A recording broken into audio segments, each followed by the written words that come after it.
Ladies and gentlemen, good day and welcome to the Q2 and H1 FY26 earnings conference call of Axiscades Technologies Limited, hosted by MUFG in time.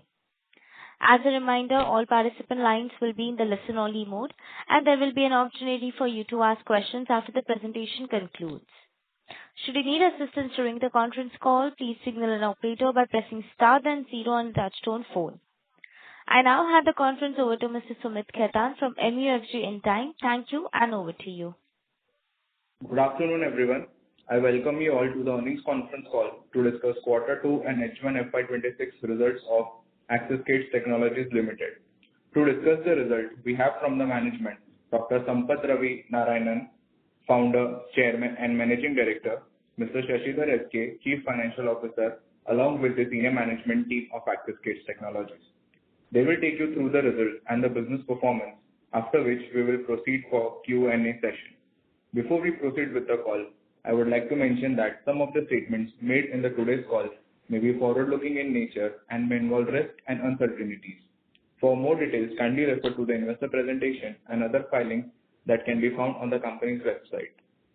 With this, I now hand over the call to our chairman, Dr. S.R.N. Sir. Thank you, and over to you, sir. Thank you. Dear shareholders, welcome to the earnings call of Q2 H1 FY26. It has been 3 quarters since I had the privilege of resuming my role as chairman of your esteemed company. As you are all aware of, during this period, I have launched our Power 930 initiative, setting an ambitious revenue target of 9,000 crores by 2030. To achieve this vision, we have taken up the following initiatives. We are aiming for a robust year-on-year growth of 40% in our core business areas for FY26 and FY27, with further acceleration of over 70% growth projected for FY28, FY29 and FY30 once our infrastructure is fully in place.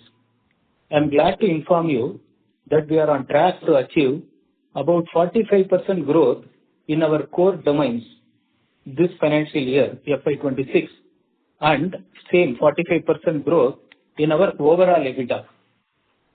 We have forecast visibility to achieve similar numbers for FY2027. Also, we are building a pipeline and silo to replenish the pipeline that can help us to achieve 70% of the growth, 70% growth for FY28, 29 and 30. We are focusing on non-linear growth, moving from services to solution.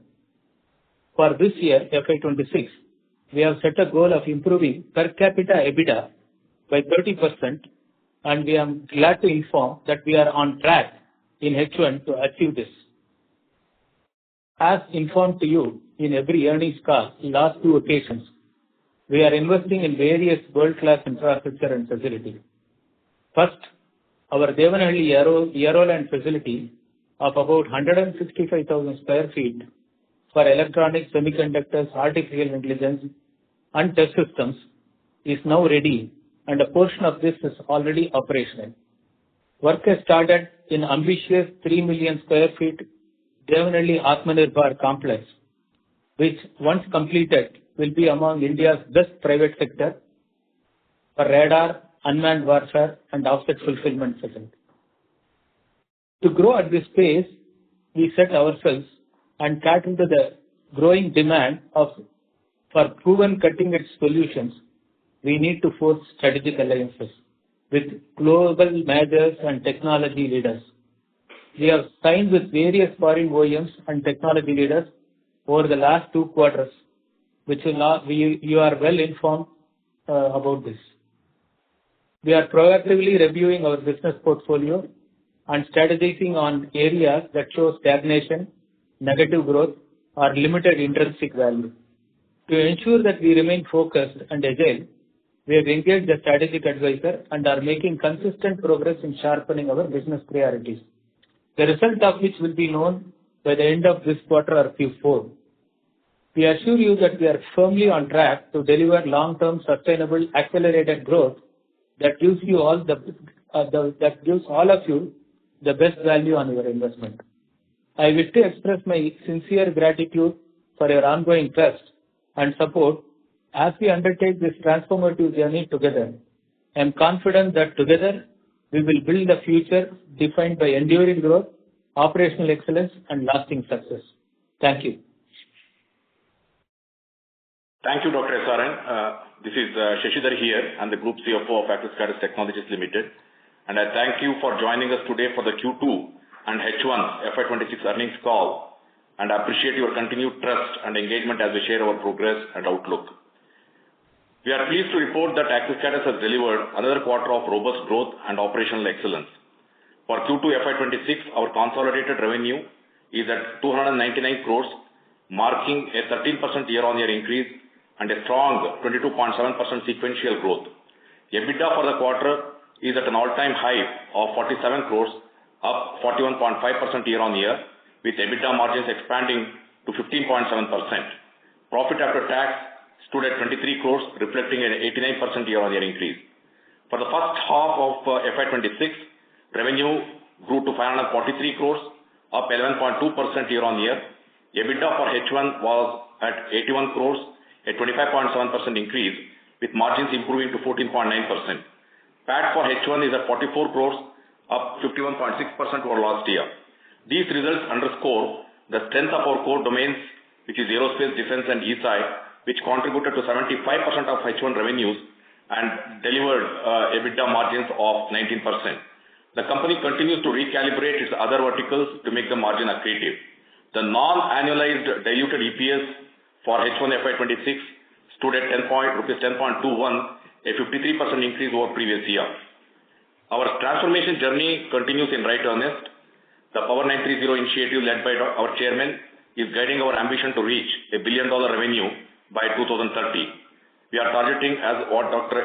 SRN explained, over 40% annual growth in our core businesses for FY26 and FY27, with further acceleration as new facilities become operational. Our shift from a service-centric to solutions and products-driven model is already visible in our improved revenue mix and margin expansion. The significant investments which Dr. SRN explained will be funded through internal accruals, strategic investments by our partners, and some amount of bridge funding by the banks. With a consolidated net worth of 700 crores and a net debt of around 50 crores, the company is in a comfortable position to sustain debt for the said expansion. Our operational discipline and portfolio optimization are driving sustainable profitability. Defense revenues grew by 37% year-on-year in Q2 and 31% in H1. Aerospace revenues grew by 16% in Q2 and 12% in H1. And ASI continues to scale with new engagements in the semiconductor and AI-driven solutions. We have secured major wins in DRDO, DPSU, and global OEM projects, and our order book provides strong visibility for the second half of the year. Looking ahead, we remain confident in achieving our FY26 guidance, both in terms of revenue and profitability, supported by a robust order book, strategic alliances, and continued focus on operational excellence. Our leadership team is committed to delivering long-term value for all stakeholders as we advance towards our Power 930 vision. Thank you, and we now open the floor for questions. Thank you very much. We will now begin the question and answer session. Anyone who wishes to ask a question may press star and 1 on the touchtone telephone. If you wish to remove yourself from the question queue, you may press star and 2. Participants are requested to use handsets while asking a question. Ladies and gentlemen, we will wait for a moment while the question queue assembles.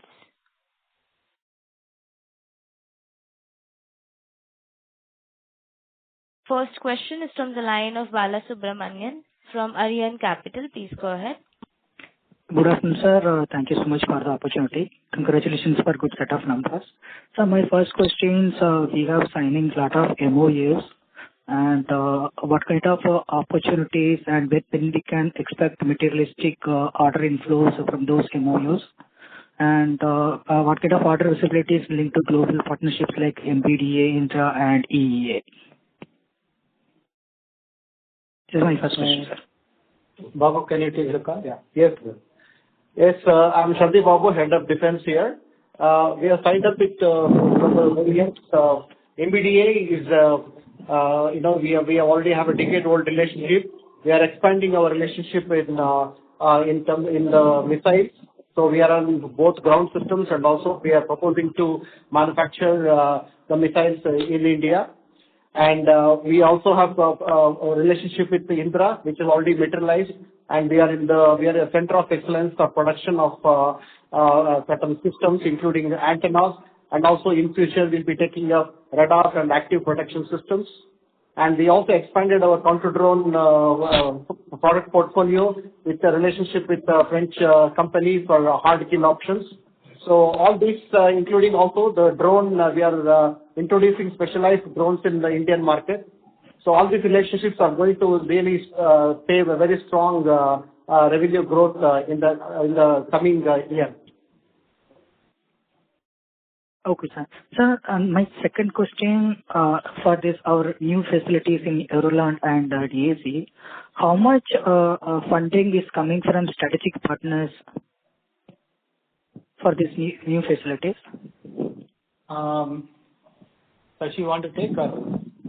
Yeah, so essentially we are still in discussion with our strategic partners. By strategic partners, we mean the major OEM customers we are talking to, and that is still in the works, and at this juncture we are unable to commit a particular number on this particular initiative.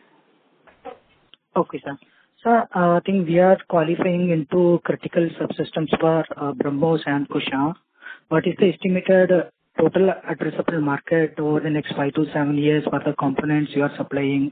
Example, TPF, exciter receiver, onboard computer, seekers, and what kind of anticipated peak annual revenue contributions expected from these projects from FY27 onwards? Let me answer. Basically, we know the numbers. For example, BrahMos will be 150 systems a year. Kusha is going to be nearly 1996, 476 into 4. So we are looking at capturing at least 10 to 15% in a missile by providing various subsystems for the next 5 years. We cannot get into details at this stage, but that is our target and goal. We are pretty much on track for it. So my next question, the defense payment cycle nearly 120 days, given expected ramp up in the revenue, additional working capital may be needed from FY27 onwards. What's the maximum required incremental working capital for FY26 and FY27, and what is the strategy to fund this requirement without increasing interest cost? I think our finance cost is nearly 8 to 9.5 kind of range. To get some clarity on that. Yes, when the I would say our defense revenues increase, there will be a requirement for incremental working capital. But the fact of the matter is that we should be able to fund it. Our working capital utilization is not to the extent of I would say what has been sanctioned. So we should be able to fund the additional working capital from our internal accruals and cash generation. Okay. So my last question on the non-core segment side, I think it is not doing good. What is the time-bound plan, maybe next 2 or 3 quarters for either divestments or restructuring of these assets? What is the expected one-time financial impact versus the ongoing margin accretions from this exclusion? So essentially, as Dr. SRN explained, we are trying to recalibrate these verticals, and it's already showing, good progress in terms of the positive margins which are accruing in these 3 verticals. And at the moment, what's the next question? Second question? So, whether we are planning to, planning for a divestments or restructuring of these assets? So that plan is on the table. That plan is on the table, but it is still, I would say we are still some way away in terms of, I would say, diverging the details. Sorry to interrupt you, Mr. Balasubramanian. May we request you to please? Thank you. Yeah, thank you, sir. Thank you. Ladies and gentlemen, in order to ensure that the management is able to address questions from all participants, please limit your questions to 2 per participant. If you have a follow-up question, you may rejoin the queue. The next question is from the line of Deepak Poddar from Sapphire Capital. Please go ahead. Yeah, I'm audible, sir. Yes, sir, you are. Please go ahead. Okay. So just first up on ESOP cost. So any ESOP cost that we have incurred in this quarter? Yes, we have incurred an ESOP cost in this quarter. It's not a very significant amount. It's a small amount of around 2.5 crores or so. 2.5 crores. And entire year, what sort of ESOP cost we are looking at for this year and next year? You see, we are planning for some additional grants during the course of the financial year, and we expect that it would not be more than 15 to 20 crores for the year. For this year, 15 to 20 crores. Yeah. Okay, understood. And on this, the big expansion that we are planning, so what's the total capex that we are incurring in there? The expansion is in various phases, and what is planned for the current financial year is the phase 1 would be about 150 to 180 crores. And over the next 3 years for the DAC land, the aerospace and defense cluster, the plan is to invest close to about 1,100 to 1,200 crores. 1,100 to 1,200. Yeah. Next 3 years. And this phase 1, this 150 to 180 crores will be incurred in FY26 itself? Yeah, there will be a spillover to FY27 also, but the total planned capex for the current financial year is around 150 odd crores. Okay, understood. And so how should one look at your debt profile? Our gross debt currently is around 163 odd crores. And of course, the net debt is just around 50 odd crores. So we are looking at some kind of a bridge finance pending the strategic investments which I talked about. And so that would be this financial year would not be more than 50 odd crores. No, so by FY26 end, you would have additional 50 crores. That's it. That's right. Yeah, that's what is being. What about the next year by FY27, where you see your debt? That's where we are looking at as I said, the one plan is to divest some of our non-yielding, non-profitable assets, which will generate sufficient cash, plus of course the internal accruals and the cash generation from the operation, and of course the strategic investments we are talking about. That would kind of get clarity by the I would say by the end of the current financial year. Okay. But is there any bifurcation? Whatever, let's say. Working capital plus your this capex, so 1,100 crores plus your working capital. So maximum how much debt beyond which you will not go? So some sense on that would be very helpful. See, we don't want to go for debt. Unless if at all we go, it will be a bridge basis. We have means to fund this. At this stage, I'm not able to share. Definitely, one is what Sachi, our CFO, mentioned, that certain non-strategic, assets with no intrinsic value by divesting them. That is one definite possibility, and it's a near option. And the other one is bringing funds from the strategic investors. We have good interest in that from various foreign OEMs and other people who have interest in similar things. We have. But what we want to do is currently create that, because it's a very new concept, brand new concept in India and in the defense aerospace world. So we are trying to create a model, a scalable model with this 150 crores. The phase 1 will create a scalable model so that people can see and believe. Then we want to take that investment. So probably we'll do it in the Q1 of next year. Until then we'll spend. We want to minimize any debts or keep it as low as possible. Even if you do, it will be a bridge fund, not more than that.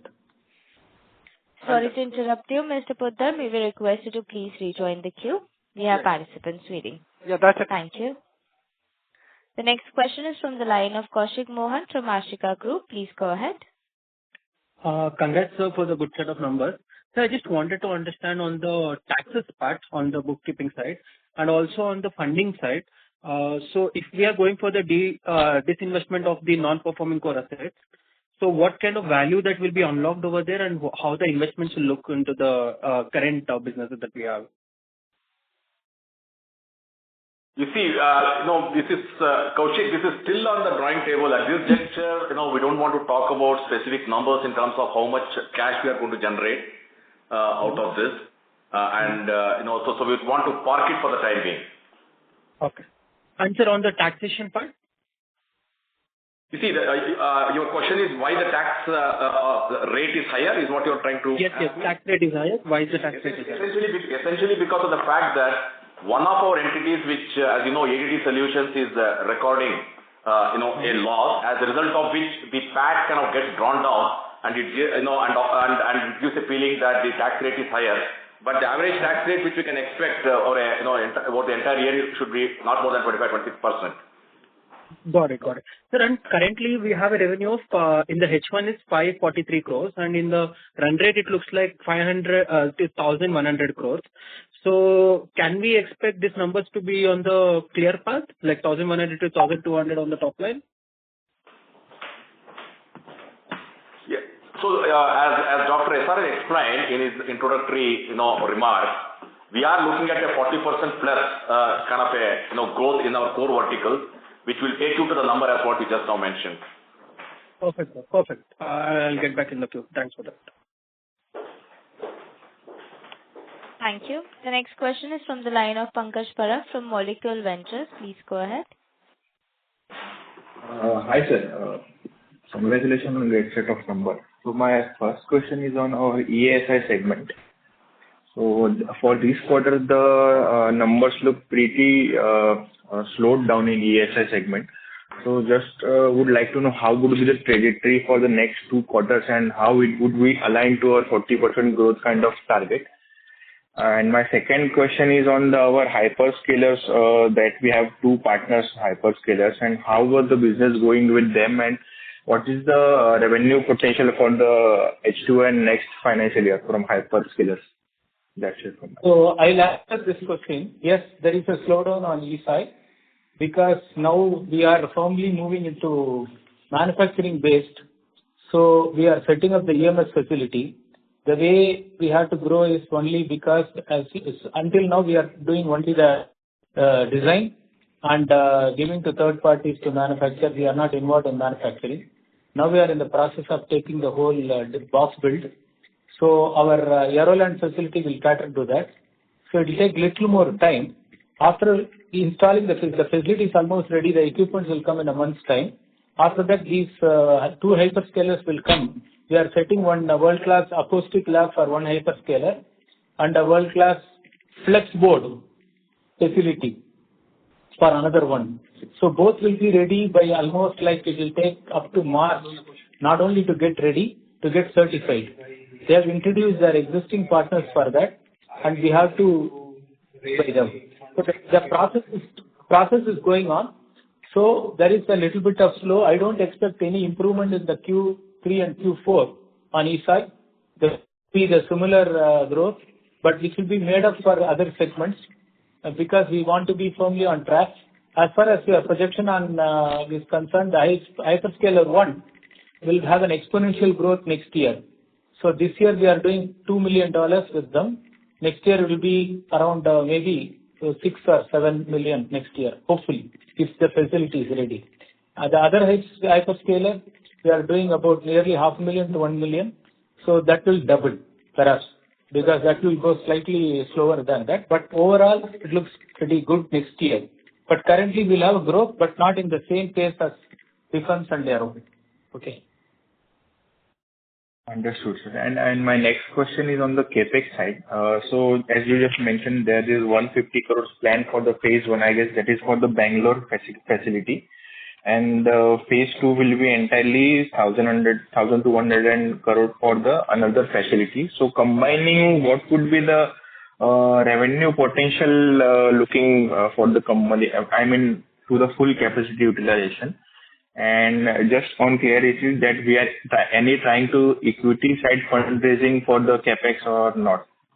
That's it. Sir, we are, just to give a breakup, we have 3 facilities coming up. Though one facility I'm not talking about Hyderabad because it is not in the Q2, up to Q2 because it was sanctioned day before yesterday. So we are also building a missile Atmanirbhar complex in Hyderabad, very prestigious missile facility. And that will also be fairly taken up. That will incur some additional funds. So overall, it will take about 3 years. And this phase 1, after that there is a phase 2 and there is a phase 3. So it will be done in 3 phases. First phase will be about 150 crores and second phase will be about 450 and the remaining will be done the third phase. And the overall fund, let us assume it is about 1500 crores spread over 3 years, including Hyderabad. We have not mentioned it because it has happened in this Q3. And so overall, as to answer, we are planning to grow at 45% this year and next year, which will take us to a revenue of something like somewhere. And from there, all the growth should be supported only by the facilities. So that means if you have to reach about $1 billion, 9,000 crores, the delta revenue, whatever the additional revenue, should only come from this, which you can do your math. If from current level we have to reach current level plus 45%, then whatever growth, 70 should come only from that. That is the estimate, and this will pay back in those years. Understood, sir. Is there any equity fundraising plan as of now? Nothing at the moment. As I said, the strategic investments which we are talking about, once it gets clear, we need to decide on the entity into which the capital will come, which most probably will be the SPV which holds the land as far as Bangalore is concerned. So in the mine listed entity, there is no plan for any equity dilution. Sorry to interrupt. May we request Mr. Thank you. The next question is from the line of Jatin Jadhav from Sahara Capital Private Limited. Please go ahead. Yes, sir. This is Jeevan Bhatwa from Sahara Capital. Congratulations, sir, for a great set of numbers. Only one question. The timeline of this missile complex in Hyderabad and this Devanalli Atmanirbhar complex. So are we on track for the timelines? Yes. Yeah, Mr. Jeevan Bhatwa, so thank you. Yes, Devanalli Atmanirbhar complex, we did the groundbreaking ceremony. We are supposed to complete the first phase by September of next year. We are on track. That first phase will consist of radar manufacturing, assembly, and support system, and also antenna manufacturing. This will most likely cater to the Indian defense as well as companies like Indra. So that is our focus, and we already have orders for that, and as well as facility will be fully ready. We are hoping the phase 1A, or the next phase, will be aerospace. Complete aerospace field shops and aerospace related facilities, supply chain management. It's starting on November 26th. That should be ready by somewhere around next year, December. So that will also be mostly on track. For missile facility in Hyderabad, it is going to be backed by very good orders, we hope. Okay. And we are already discussing, and that is the reason we have went ahead and in Hyderabad. And it will have a strategic partnership, definitely. And so we'll start the work and probably complete. We are starting it immediately. Probably complete by March. That will be our third priority. It will get completed by March 2027. That's the plan. Okay. Perfect, sir. Thanks a lot. Thanks. Thank you. The next question is from the line of Vijay Sarthi from Shubhkam Ventures. Please go ahead. Thank you for the opportunity, sir. Congratulations to you and your team for a wonderful quarter. I just had one question. So there was a recent announcement about the MOU with CELAS to do counter unmanned aerial systems. Typically, that will get mounted to UAS, but has some amount of integration to your existing products. So qualitatively or quantitatively, could you help us understand what is the opportunity size and how this technology fares well against the existing technology that today we have, sir? Thank you. Thank you, Mr. Sarthi. See, CELAS is some of the very innovative hard kill, laser kill, which is by far the most superior product, which is tested in Ukraine war and NATO and other things.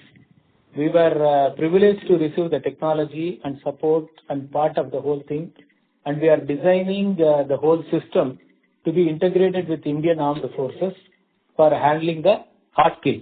there is no proper hard kill option available at this stage. We are doing jamming and soft kills so far. Hard kill using laser and energy weapons has never been not in a big way in India. So this would be very much needed. There is a lot of interest, lot of requirements, lot of excitement about this. Okay. From education purpose, so there are other companies that are also involved in hard kills today. They've also been showcasing and testing this. How different is ours going to be in terms of? So I think we should separately discuss the technology and. Okay, sure.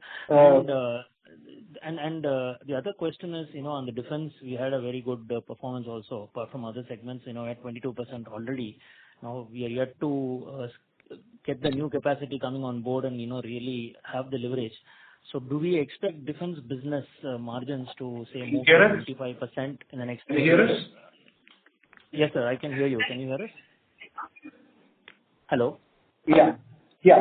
See, the hard kill options, the other companies, there are various hard kill options, but there are very few companies working on the laser-based hard kill option, and we are in the forefront of, leading this, technology and also integrating this system.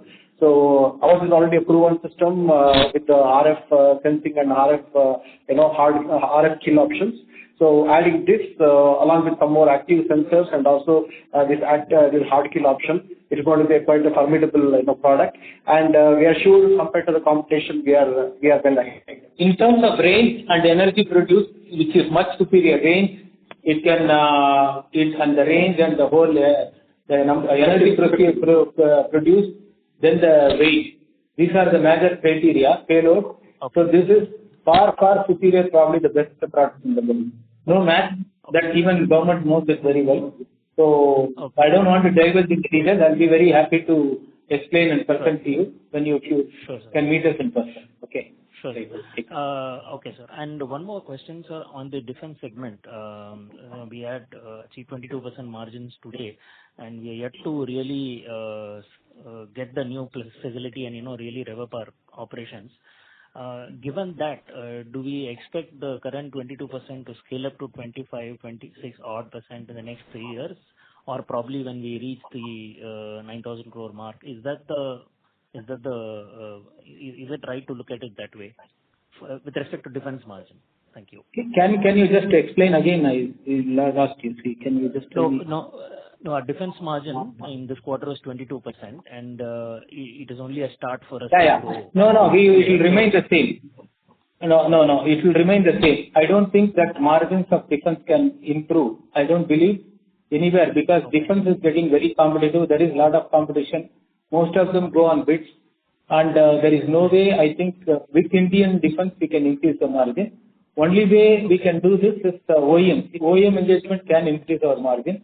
As you know that we are working with three-pronged approach, and OEM there is a margin possibility.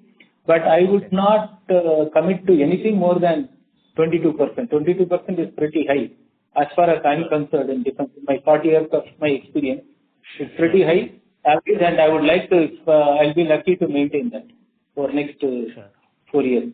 Okay? Sure, sir. Right. Sure. Okay. Sure, sir. Thanks a lot. All the best, sir. Thank you.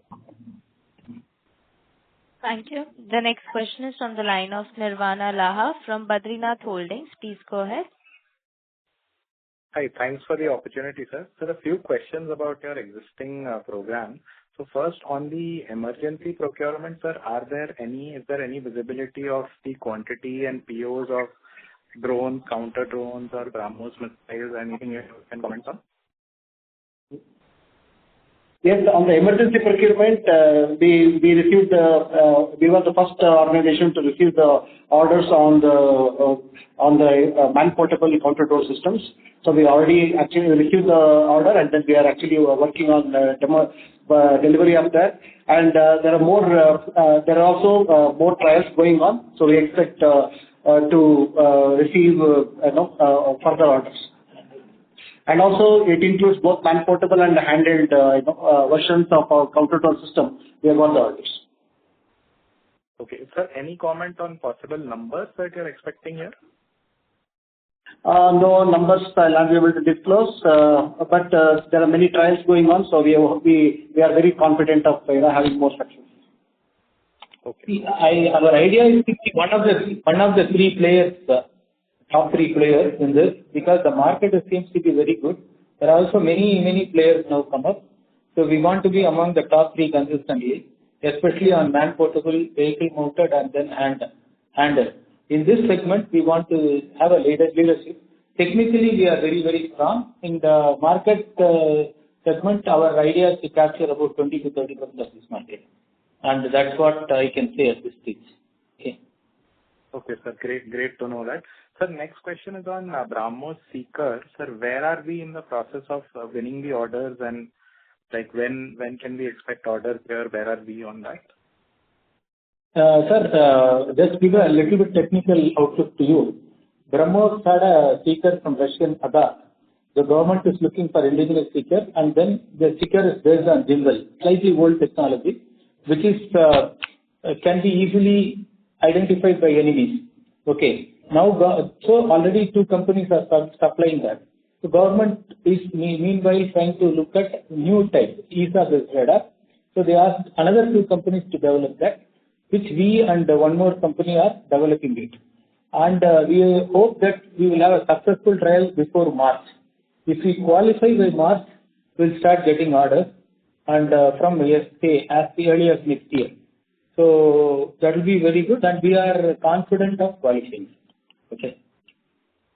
Got it. So, sir, what kind of numbers would seekers be in for BrahMos? See, I don't want to comment on that. See, there are BrahMos currently 100 numbers, and they are ramping up to 150, and per seeker is cost, what's the value. So it is almost like a cost of 30% of the missile cost, 30 to 40%. So at least 30% of the cost of missile. So it is good number. So we are looking at it. And we don't know it will be shared 3 ways, 2 ways, or whatever. Okay. Right side. Sure, sir. Last question from my side. Anything on the MBDA test benches? When can we see the supply, and if we will see any supplies from H2 itself? MBDA test bench. Mr. Babu is an expert. The MBDA test benches is an ongoing program, so we have expanded, as I mentioned. So we are now, we are delivering more number of test benches. As you know, we want to achieve to about 10 benches per year, which is well on the way right now. We have already started off with the program, and it is continuously expanding, sir. And here, it's an ongoing activity. We probably will be supplying to the global requirement. And also we'll be a part of the global supply chain, so we'll be handling all the global requirements from here. Sure, sir. Right now, how many are we doing? You're saying we scale up to 10. And right now... By March, we'll complete 3. By this financial year, we'll be completing 3 benches, and every year, anywhere from 5 to 10 will be delivered. Okay. All right. Last question, if I may. Any updates on the development and commercialization of TACAN antenna? Anything you can share on that? We'll give a good news in about 2 weeks' time, sir. Okay. Development is completed, approved by the customer. We are expecting the production order. So we'll probably... we'll be able to, if things go well, by God's grace, we should be able to tell you by another 2 to 3 weeks, maximum 1 month. Okay. Right, sir. Great, sir. Great. Thank you so much. All the best, sir. Thank you. The next question is from the line of Mayur Pakeria from Wealth Managers India Private Limited. Please go ahead. Good evening, sir. And wish you all the best and the entire team at Axiscades for a phenomenal execution. Sir, I had a couple of questions. One is, in the opening, in the initial answers, you mentioned about about the divestment of the non-core. We understand that, it takes time and it's a segment, it's a business part. But do you think we would be firmly in place by the end of this financial year? It should be done and dusted. Is that a fair outlook to have as far as the timeline is concerned? Yes, sir. It's a very fair assessment. It's very much on track. It's fair to assume that. We are also expecting that to conclude by this financial year in March. Okay. Sir, secondly, sir, we have a fair, from the revenue perspective, we have a fair allocation to the US. Any kind of opportunity or challenges in terms of what is going on, do we face currently or is expected? How do we see this situation? One, sir, we are not people dependent in US. Though we have 120 people or 140 people in US, approximately 120 people are in non-core with Caterpillar, and we don't think that is a threat. And out of it, only 34 are in H1. So that's not posing any issue. They are already in existing H1. The others are in American citizens and this thing. And remaining are with ESI. ESI, the leaders, the hyperscalers want every operation to be shifted to India. They are themselves are diluting the interest in US and bringing every work to India. So we are very safe around. Right. With all our anchor customers, Texas Instruments, Qualcomm, and the two hyperscalers and others, most of them are India now. So it's fine. Right. Sir, finally, pardon me if this question is not very right. It's my lack of understanding, but just to try and understand a little bit more. Sir, globally, every country and even the large developed markets, developed economies are trying to increase their spending on defense, especially from the European side. Across the globe now there is an increased requirement for defense. So we are, from a defense perspective, we are dealing in three strategies. We understand, there is a partnership model, there are DRDOs and the things like that. From a global supply, while our partners will be benefited and they will supply, from our perspective, are there anything in pipeline or is that understanding right? And what kind of is there opportunity very large enough which we think will come in that 930 plan, or that will be outside of it, or how are we pursuing? Is that something, or will remain from a partnership model? If you can add some clarity on that. Sorry, it's my lack of understanding on that side. No, sir. For example, take most of the places we are talking is where we will, the OEMs, along with OEM, we have first requirement is to meet the Indian needs. Second is to do some kind of exports. Okay, so it's beyond India. Certain crucial technologies come from them, but this unmanned thing is a great leveler. There is a lot of chance for exports. People are asking for exports because we are all new. We are all in the same page as far as unmanned warfare is concerned. There is a lot of chances of exports, and we are also looking it very seriously to expand. We are discussing, so it's going to work either way. But primary focus, more than 60% will come for Indian-based programs and catering to the offsets and so on. Second level in that OEM engagement is old products, sending it across for as a cost arbitration. The third one is our own exports, our own products getting exports, especially in the unmanned area. I feel by last another 2-3 years from now, we'll be a net exporter. That's what I think. Okay. Sorry to interrupt, Mr. Mayur. May we request you to please reach. Thank you. The next question is from the line of Harshit from Elara Securities. Please go ahead. Yeah. Hi. Thanks for the opportunity and congratulations for good set of numbers. So just wanted to check on the defense side, sir, what are the key areas that you guys are concentrating on? Let's say by next 3 years, which will be your top 3 revenue categories within the defense segment, sir? As widely informed again and again, we are working on 3 major areas. Number 1 is missiles. We are trying to do end-to-end starting from our focus there on one side, rocket motor and rocket motor filling with all this, with completely pyro and that is very propulsion and so on. That is very important for us. Second thing is the seeker. This forms about 50% of the value of the missile, and also the onboard electronics and then and those kind of things. That is missile launcher and launcher systems, and then final assembly. So this is going to be our major focus. and I believe about 40% of revenues of future our defense will come in that. This is the segment which is much required. Missile being consumable, we feel there is a great deal of demand, and also there is a great deal of demand for exports. So this is the area we are working. This requires a strong electronics presence, including seekers, IR seekers, RF seekers, and onboard computers, and so on, and then strong mechanical engineering. So we are working on it, and our Hyderabad facility is geared up for that, and we are also forging partnerships in this. This is number one. Number two is radars and antenna, which we already have a very strong, but we have never done a full-scale large radars and maintenance. So that is what we are focusing on. There is a huge requirement for radar integration, maintenance, support, and so on.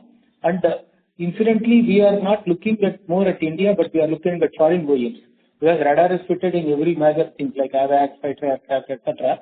So we are looking at long-term support for the OEMs and work with them. So our Devanhalli facility will cater to that. Then Hyderabad facility will cater to the number one item, which is missile. Number two will be catered by our facility. This also I am looking at around 30-35% of our revenue comes from this. Then the other third is unmanned. In the unmanned, we have counter-drone system, and also we are looking at three areas in unmanned. That is counter-drone system, then laser kill and loitering munitions. These are the three things. That is the kamikaze and so on. We are working on that. There is a lot of synergy between this and the first two, because when we do loitering munitions, it's similar to making a missile.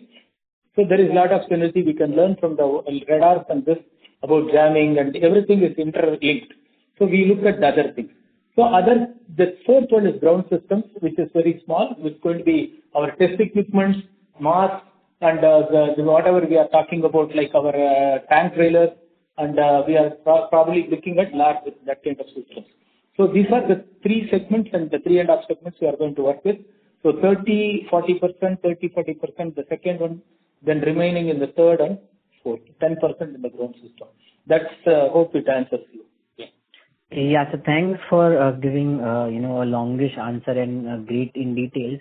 But within all the three segments, most of the relations are through partnership, or we are also doing indigenization in all the three categories through our R&D. If you can also share some details on that. The missile has both. For India, we have to do indigenous. They don't accept the foreign content or foreign this thing. So we will be doing indigenous development. And so we have for Indian own missile like Kusha, BrahMos, we have to do it within India. Whereas foreign-based missiles, like there are many missiles available, so we have to take technology from abroad and do that. So it's both. Similarly for radar, and then third, it's purely indigenous in this thing, where we will be indigenous not up to the last this thing, because we will be taking best of breed solutions around the world and mostly integrate them, write software, etc. in the unmanned system. And some of them will be making. And the ground systems are purely indigenous. So if you look at it, 50-60% will be based on R&D and the indigenous development. 40% will be with the foreign technology, built to print, those kind of things. Okay. Understood. So thanks for the detailed answer again. And just lastly, sir, you had also shared at your analyst meet, there was a pipeline of close to 12,000 crores of order. One was confirm order, and the other was something that you expect to, probably get into more confirmation order. So there are 6 months past since we last met. How much of the 12,000 crore order which you were expected to get into confirm order has been converted according to you? I hope, sir, I was able to explain my question. Yeah, I got it. See, it's a part of Power 930 program. So we are always constantly working on 3 levels. One is on the confirmed order, one is on the pipeline, and another is on a silo. So we are currently, our goal is to convert about 60% of pipeline into confirmed and keep replenishing the pipeline. We are always doing that. Currently, what all I can say is we are very comfortable up to FY27, achieve the numbers for FY27 and the mentioned growth rate. We are absolutely comfortable, and we have strong visibility for 28, 29 and 30. We have strong base. I don't want to commit to any numbers at this stage, but you can be rest assured we are on track with the numbers as far as now this thing. So we are working towards that with building all these partnerships and all only for that. And we are converting. We have a fair amount of success rate in that, and we are working on that. So we are on track, sir. Okay. Okay. Thank Sorry you to interrupt again. you, Mr. Harsh. I request you please rejoin the queue. Thank you. The next question is from the line of Rohan Mehta from Ficom Family Office. Please go ahead. Hello, sir. Thank you so much for the opportunity. Am I audible? Yes, you are. Please go ahead. Perfect. So in the last quarter, the management had indicated that generally the defense execution that typically picks up from the end of Q2 onwards, with the bulk of the execution expected in Q3 and Q4. But we have noticed that Q2 itself has seen a good pickup in execution. So does that mean Q3 and Q4 would be much better as earlier expected? And why would that be the case, sir? Sir, we have one is we don't want to put ourselves pressure on Q4, and we have excellent productivity this quarter, we can say. So that is one reason. Also, one of the reasons is we are in the process of shifting to the new facility. So there will be a lot of disturbance, and we feel that Q4 may be affected due to this disturbance. So because of that, we try to force extra time to do work on Q2 and also on Q3. Q3 will also be, I believe, as good as Q2. Q4 will not be bad at all, but Q4 will be a filler quarter rather than the accelerated quarter. We would like to be more relaxed on Q4 so that we want to fulfill our commitment of 45% growth. The delta will be done by Q4. What I would assure you is we'll have a 45% growth on the core segments, and the overall EBITDA will be 45% growth will be there. Both will be achieved, but we think we'll want to accelerate more on the slightly more. We are pushing ourselves to foresee the disturbances because it may probably 2 to 3 weeks will be lost when moving from our facilities in the city to Aeroland and so on. So that's what is happening now. Okay. Right, sir. Got it. Thank you for the clarification. And last question. Sorry to interrupt you, Mr. Rohan. May we request you to please rejoin the queue? Thank you. The next question is from the line of Pujan Shah from Molecule Ventures. Please go ahead. Hello. Hello. Mr. Pujan Shah, please go ahead with your question. Your line is unmuted. Yes. Thanks for the opportunity, sir. The first question pertains to the QRSM segment. So right now it is getting a bit delayed, and one of our key manufacturer has been saying that they are confident on receiving orders in March 26. So just wanted to understand your part of view that how much contribution we have been expecting from QRSM segment in FY27, and does we have counted as revenue from QRSM in FY26, or we have already been expecting to get all our revenue material contribution from QRSM in FY27? Yes. Sunil, can you answer if you are listening? Mani or Sunil? Yes, sir. So QRSM, we are expecting around 7 systems in the next 2 months, but this will not contribute to FY26. It will be for FY27, and the production orders are expected by March. Okay. Okay, sir. Got it. Yeah. So no impact on FY26. Okay. Yes. Yeah. Okay. But any quantum, or you can quantify in terms of number, what would be contribution from this program in FY27? Sir, it's very, very limited, sir, in our total scheme of things. It will be very small for QRSM, so it is not, even if it is delayed, we have a backup plan. So we have a sufficient buffer for FY27 to meet our revenue and EBITDA goals, sir. Okay. Sorry to interrupt, Mr. Shah. May we request you to please rejoin the queue, sir? Thanks. Thank you. The next question is from the line of Jeevan Patwa from Sahasrar Capital Private Limited. Please go ahead. Hello. Yes, sir. Please go ahead with the question, sir. Hi, this is Jatin Jadhav. Thank you for the opportunity again. Great set of numbers. So my question was regarding the collaboration we did with the company, the Celia's laser product. So what kind of output can we expect on the target, let's say joules in centimeter cube to its maximum range, if you can share, for the product we are designing with them for the Indian Army? Sir, we can't get into that. We don't have the correct data clearly, but I would be very, very happy to receive you in our office any moment. Please come. We'll give a presentation and definitely we would like to. I'm very happy if an intern question came. But we will go through that and what we are building, etc. We will explain to you. And either anyway, so I would definitely be happy to receive you and go through a complete. Thank you so much, sir, for the invite. Sir, second question was essentially a follow-up to this one only, because there is a company in US who's basically focused on high-power directed energy weapons, and they've developed a system. Epirus Leonidas is the system's name. My question was, why aren't we or India focusing on that? Is it a technology which is not yet battle tested, or as a professional, don't you see any merit in that technology, because we shifted to a laser-based,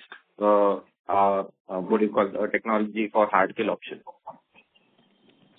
Yeah, this high energy based this thing still the technology is not fully ready, and it is bulky, and the range achieved versus the power that they are using is quite the range is less, whereas the power being used is very high. So these are not matching the end user requirement. So that is the reason why why laser is very important. And we are typically mounting it's agile, and we are mounting it on a small jeep and kind of vehicle. 4x4 vehicles. So we need to be very optimal about the size, and real estate available is less, weight carrying capacity is less, and terrain is very bad. So it is optimized for Indian conditions. For India, I think the most suitable option is laser, and that too, the Celia's kind of solution is the best. Okay. Got it. Sorry to interrupt. May we request you to please rejoin the queue? Thank you. The next question is from the line of Rupesh Tatia from Long Equity Partners. Please go ahead. Yeah. Hello, sir. Congratulations on fantastic result. I have so many questions. Let's see how many I can do. So first question, sir, is on Mistral. So once this EMS facility comes online, let's say by March 26, can we expect, let's say, $8-10 million of revenue in FY27? And then the second part to the Mistral question is, I think, how is the drone controller business with the US drone leader is going? Can that business also become like a $5 million in 1-2 years? The answer is yes. Definitely there is a possibility once we have your numbers are fairly what we are also expecting. And first question, yes. And once the facility is ready, we can expect that kind of numbers. And the second question, there is a little bit of slowness in the way the case is going on the drone controller is rather slower. So we may not expect that kind of numbers. But one thing we are trying to do is integrating with software, etc., and make the value more. So we hope that will happen. But otherwise, overall, it's very good. Prospects are very good. So answer your first question is yes. Second question is no. Okay. And then the second question, sir, is Shashi, aerospace segment margins compressed, I think, from Q1 to Q2, and also I think these are historically low margin numbers. I think margin have always been 17, 18, 20. So any particular reason you point out, and this is like a one-off, and margins will revert to 17, 18? So, Q2 is usually a period where the activity slows down, mainly because of the summer break in Europe, and so that's the reason why it has impacted the EBITDA margins, and this will come back in Q3 and onwards. Okay. We are looking at an average 18.5% in aerospace. That will continue to be there. It will be my overall year on year. It will be average about 18.5 plus. It won't go down, but it will be nice. It's the same 18. Okay. And if I can squeeze in one last one, sir, when can we see the order for LLTR Ashwini? It looks like negotiations with Bharat Electronics is taking quite a while.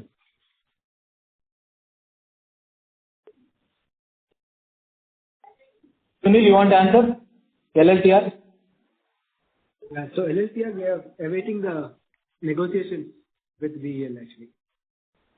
We already Any timeline, Sunil? We are expecting it by in a couple of months time. By Jan we should have the orders. Okay. I have a lot more. Maybe I'll reach out offline. Yeah. Sure. Thank you. Thank you. Ladies and gentlemen, due to time constraints, that was the last question for today. I now hand the conference over to the management for closing comments. Thank you, everyone, for this great participation. We look forward to continue to interact with you. Please do reach out for any queries which you may have, either by email or connecting with us. Thank you for your continued support. Thank you. On behalf of Axiscades Technologies Limited, that concludes this conference. Thank you for joining us, and you may now disconnect your lines. If you found this video helpful, please like, share and subscribe to Concall India for latest upcoming Concall.